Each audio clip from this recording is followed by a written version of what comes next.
pour arriver où Dieu m'a amené. Et j'ai vu. Et lorsque je vois commencer quelque chose, je sais comment ça va finir. Cette affaire-là qui a commencé avec les militaires qui mentent, ça va mal finir. Un militaire ne ment pas. Un militaire est un homme d'honneur. Il faut qu'il parte. C'est sa parole, c'est pas la mienne.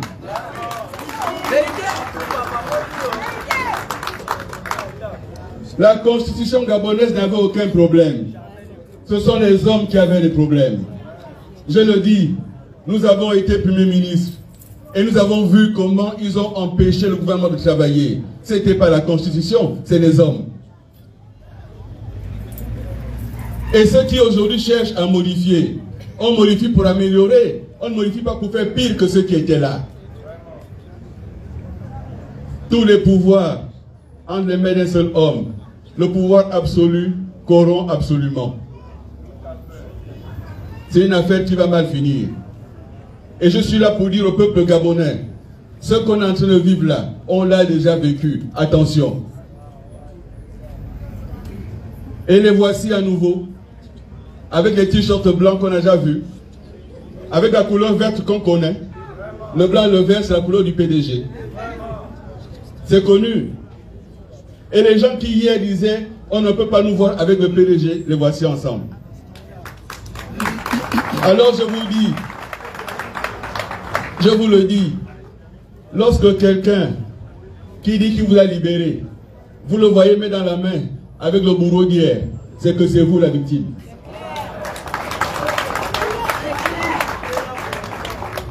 Si vous voyez que vous avez appelé la police pour arrêter le voleur, et vous voyez maintenant le policier et le voleur en train de partir main dans la main, c'est que vous avez un problème. Et il est en train de se produire un miracle dans ce pays. Il y a quelque temps, on nous disait personne ne peut parler. Nous sommes des humains. Personne ne m'empêchera de parler. Il n'est pas encore né à part Dieu. Et on dit aux gens, votez la Constitution, parce que c'est là qu'est l'emploi. J'ai lu la Constitution, du premier article au dernier article, il n'y a pas un seul qui parle d'emploi. On dit aux jeunes, si vous voulez travailler, votez la Constitution, on vous ment. On vous raconte des histoires. Rien n'empêche aujourd'hui de créer des emplois pour les jeunes. Tout est là, tout est disponible. On vous dit qu'il faut voter pour continuer à travailler. Mais ce que vous avez commencé à faire là, est-ce que vous avez une nouvelle Constitution pour ça? Mais continuez à faire. Mes chers frères, mes chères sœurs, c'est quoi la Constitution? C'est l'identité d'un pays, ça a été dit.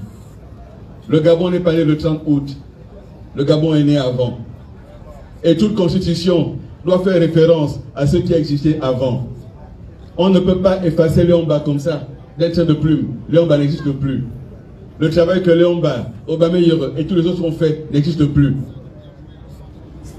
On est parti s'agenouiller à la tombe de Mar Bongo et on prend la nouvelle constitution. Il n'y a plus rien de Mar Bongo dedans. On prend, on jette. On ne peut pas faire comme ça. On ne peut pas changer la bouche tous les jours. Un matin, on nous a dit, on a fait le coup d'État parce qu'Ali ne gérait plus. On a entendu ça.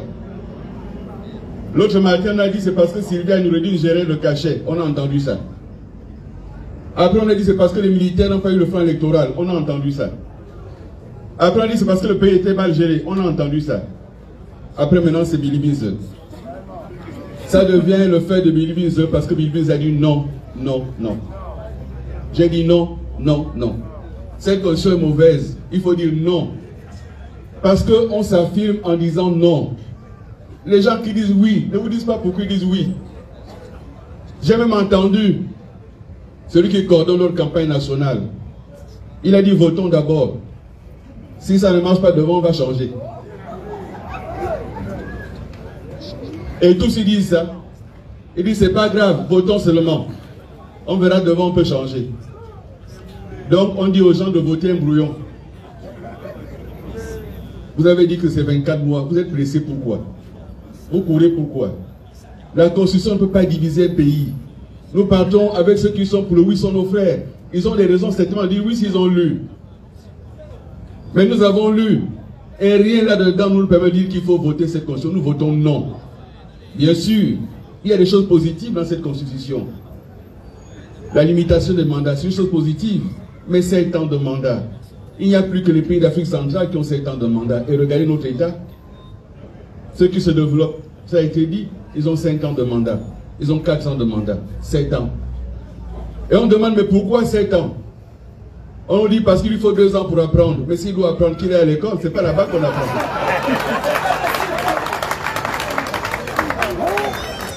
Vous imaginez le destin d'un pays en les mains de quelqu'un qui va apprendre à être président. Et les gens qui disent ça, ils ont dit ça avec Omar Bongo. Ils ont dit qu'il faut un temps pour apprendre. 42 ans, il apprenait. Ils ont recommencé avec Ali Bongo. Il faut un temps pour apprendre. Et maintenant, ils disent à celui qui est là, il faut un temps pour apprendre. Mais il est déjà depuis 14 mois. C'est suffisant pour apprendre. Cette condition, elle est mauvaise. Elle est mauvaise, mes frères et sœurs. On ne peut pas avoir tous les pouvoirs en une seule main. Ça veut dire que ce monsieur, il ne pourra pas avoir le palu un jour. Parce que s'il a le palu, qui va gouverner? On dit c'est le vice-président. Mais le vice-président, vous savez ce que Mamboulou disait? Il appelait ça factotum. Ça veut dire Donguru. En Kamilouma. Personne ne l'a élu. Ce que je dis là, je le dis librement, parce que je le lui ai dit en face. J'ai dit, mais monsieur, mon général, si vous voulez un régime présidentiel, c'est simple. Il y a des modèles. Le régime présidentiel, on l'a déjà connu au Gabon, avec le Homba. Élection au ticket avec le vice-président, c'est ça le régime présidentiel. Vous voulez un régime présidentiel, vous choisissez un vice-président, vous partez au ticket. Et les Gabonais votent le président et son vice-président. C'est ça un régime présidentiel, ça existe. Vous voulez un régime présidentiel? Dans un vrai régime présidentiel, le président ne peut pas dissoudre l'Assemblée nationale. Or là, il est président, il préside tout. Il est président de la République, il préside l'État, il est chef du corps civil, chef du corps militaire. Toutes les forces de défense et de sécurité sont à sa disposition. Il préside la justice. Et quand les gouverneurs sont nommés, les ambassadeurs, les ministres et tout le monde, on vient prêter serment. Mais quand on prête serment, on nous a critiqué. Vous gardez encore le serment là, pourquoi? Les généraux doivent prêter serment. Les gouverneurs doivent prêter serment. Les ambassadeurs doivent prêter serment. Les ministres prêtent serment d'allégeance et de fidélité. À qui? À la République, oui. À la nation, oui. Mais pas à un homme. Quand nous on l'a fait, on nous a critiqué. Pourquoi vous recommencez ça? Ce qui m'étonne, c'est que ceux qui hier nous critiquaient, ceux qui hier nous vilipendaient, les voici aujourd'hui comme cuir chemise avec ces gens-là, en train d'accepter ce qui hier ne pouvaient même pas accepter un tout petit peu si Ali avait fait la moitié du quart de ça. Voilà où nous en sommes. Tout ça parce qu'il y a des postes. Tout ça parce qu'il y a de l'argent. Et j'entends les gens dire, Billy Bize dit ça parce qu'il n'est plus Premier ministre. On m'a proposé le Premier ministre, j'ai refusé. Je l'ai dit et redit sur tous les tons. Ils me l'ont proposé, j'ai refusé. Je leur ai dit, vous avez fait le coup d'État en disant que vous voulez changer. Moi, j'ai servi l'ancien régime, je ne peux pas vous accompagner. Ce ne sera pas le changement. Il ne faut pas mentir aux Gabonais.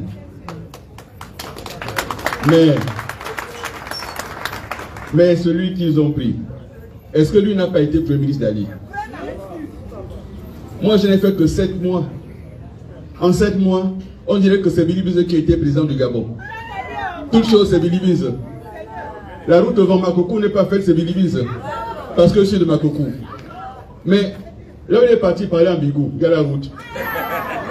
Est-ce que là-bas aussi c'est Billy Bize? Et il nous a dit, voilà, ils nous ont laissé 7 000 milliards de dettes, mais qui vous a appelé?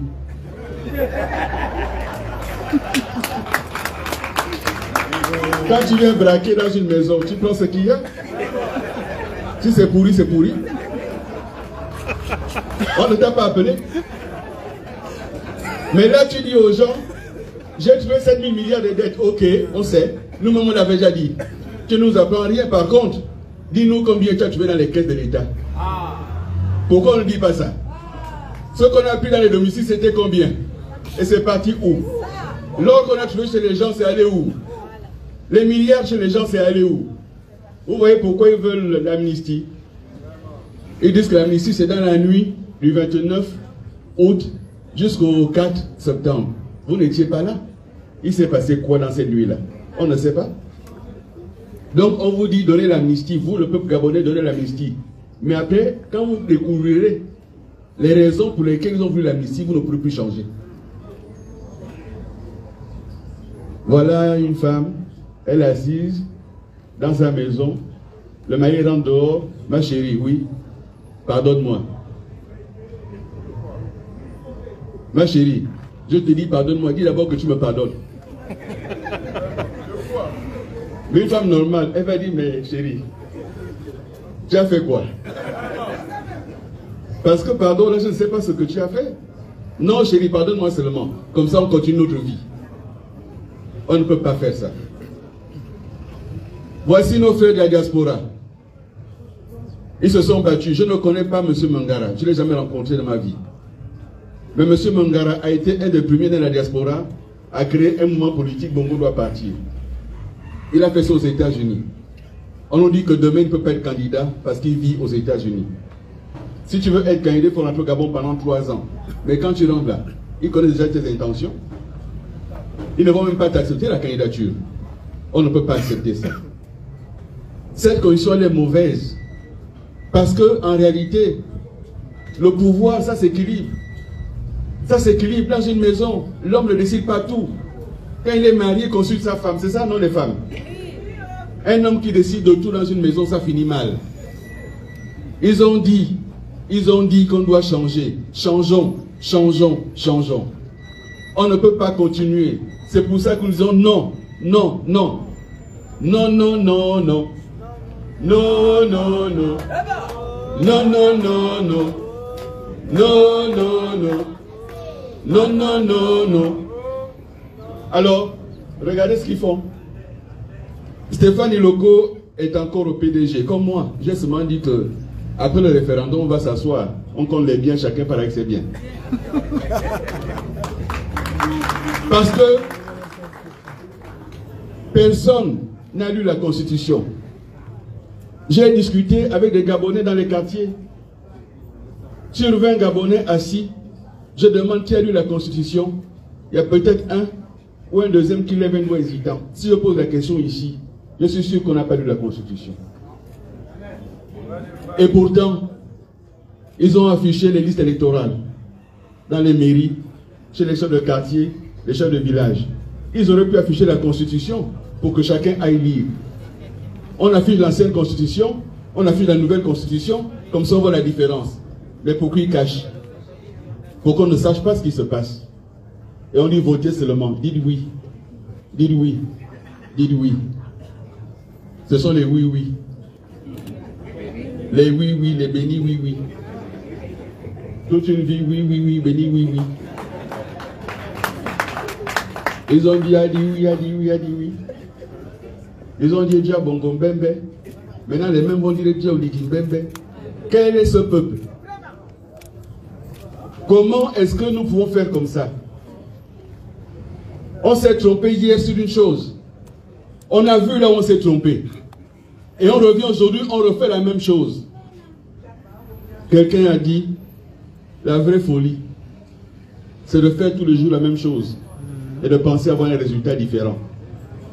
C'est ça la vraie folie. C'est ça la vraie folie. Et donc mes chers compatriotes, ceci est notre première rencontre. Nous irons dans les quartiers, rencontrer les Gabonaises et les Gabonais. Accueillez-nous. Ceux qui pensent qu'il faut accueillir avec des bâtons se trompent de combat. C'est un combat d'idées. C'est un combat d'idées. Ce n'est pas un combat de bâton. Ce n'est pas un combat de fusil. Et nous, quand on était là et qu'on nous critiquait, nous on ne pleurait pas. Mesdames, messieurs, ne pleurez pas. Il ne faut pas pleurer. Il est interdit de pleurer. Il ne faut pas se fâcher. Ne sortez pas les fusils, ce n'est pas l'heure des fusils. On est là pour parler seulement. Et si vous voulez que les Gabonais comprennent ce qui se passe, moi j'invite à un débat télévisé. Il désigne le représentant du oui, et moi je reprends le non. On va à la télévision et on débat.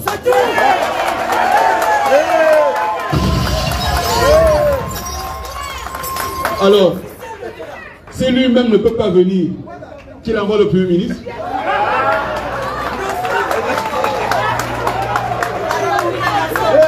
Si le Premier ministre est occupé parce qu'il ne peut pas venir, ou bien s'il vote en touche parce que c'est qu'il est en train de voter là, hier il le combattait. S'il ne peut pas venir, Barreau Chambry est là qui vient. Il est vice-premier ministre. Je le dis parce que c'est pour ça que je les ai occupés. Donc je peux respecter un ministre parce que j'ai été ministre. Donc si Barreau ne peut pas, je ne vois pas qui va venir. Discutons, débattons, éclairons les Gabonais. Face to face, devant la télévision. C'est pas aller parler en cachette. C'est pas aller critiquer en cachette. Face à face. Billy Bizet et ses équipes, vous avec vos équipes. Mais, one.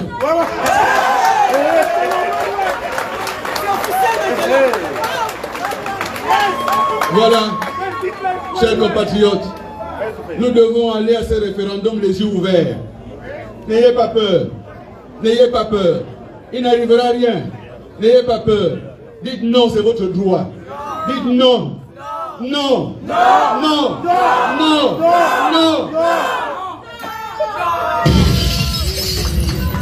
Nous irons à ce référendum les yeux ouverts. Nous n'avons pas peur. Nous n'avons pas peur. Ils ne nous feront pas peur. Le petit madame Fauré Nicole, continue. Tu es une femme de courage. Ils ne te feront rien. Marlène continue. Il n'y aura rien. Il n'y a rien là, c'est l'homme qui a peur. La peur doit changer de camp. Et la peur change de camp. Les milliards de l'État, 27 milliards pour les référendums, ils n'ont pas honte. Le Sénégal a plus d'habitants que nous. 10 fois plus que nous. Ils ont fait avec 5 milliards. Nous, 2 millions d'habitants. 800 000 électeurs. 27 milliards de francs pour un référendum. Tout ça pour acheter les voix. Tout ça pour magouiller. Et ils seront seuls dans les bureaux de vote. Voilà pourquoi ils ont voulu modifier le code électoral. Pour être seuls dans les bureaux de vote. Ils n'ont pas honte. Aujourd'hui, eux, ils font la campagne du oui avec l'argent de l'État. Nous qui disons non, on ne reçoit pas d'argent de l'État, c'est une honte. Parce que si on veut la transparence, si on veut l'équité, on doit donner à ceux qui sont pour le oui, aussi à ceux qui sont pour le non, aller en campagne et que le peuple juge. C'est comme ça que ça se passe. C'est comme ça. Chers compatriotes, merci d'être venus. Merci de nous avoir écoutés. N'ayez pas peur. N'ayez pas peur. Continuez. Non, non, non. Non, non, non, non. Non, non, non. Non, non, non, non. Non, non, non. Non, non, non, non. Merci, à bientôt.